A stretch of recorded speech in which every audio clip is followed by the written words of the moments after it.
حضرت سالم بن عبداللہ بن عمر رضی اللہ تعالیٰ عنہ طواف بیت اللہ کر رہے ہیں۔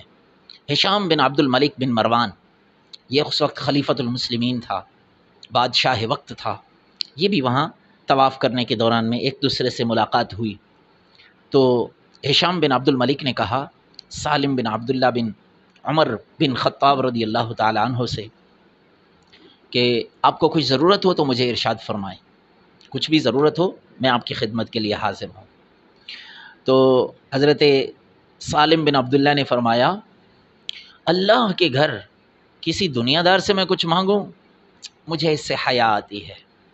اس نے کہا چلیں ٹھیک ہے۔ پھر جب باہر چلے گئے، طواف کر لیا، باہر بیت اللہ سے باہر چلے گئے، حرم سے باہر چلے گئے، تو پھر ہشام بن عبد الملک نے حضرت سالم سے عرض کی اب تو ہم بیت اللہ سے باہر آ گئے ہیں، اب تو کچھ فرمائیں میں آپ کی کچھ خدمت کر دوں۔ تو حضرت سالم نے کہا کیا مانگوں میں آپ سے، دنیا کا کچھ مانگوں یا آخرت کا کچھ مانگوں؟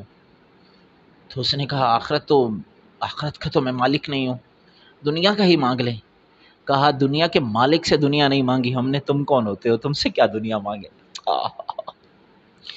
دنیا کا جو مالک ہے اللہ، ہم نے دنیا اس سے نہیں مانگی، تم سے کیا مانگے؟ اپنا مطمع نظر جنت رکھو یار، جنت کو اپنا مقصود اول رکھو، پھر دیکھو اللہ پوری کائنات کو تمہاری خدمت میں لگا دے گا۔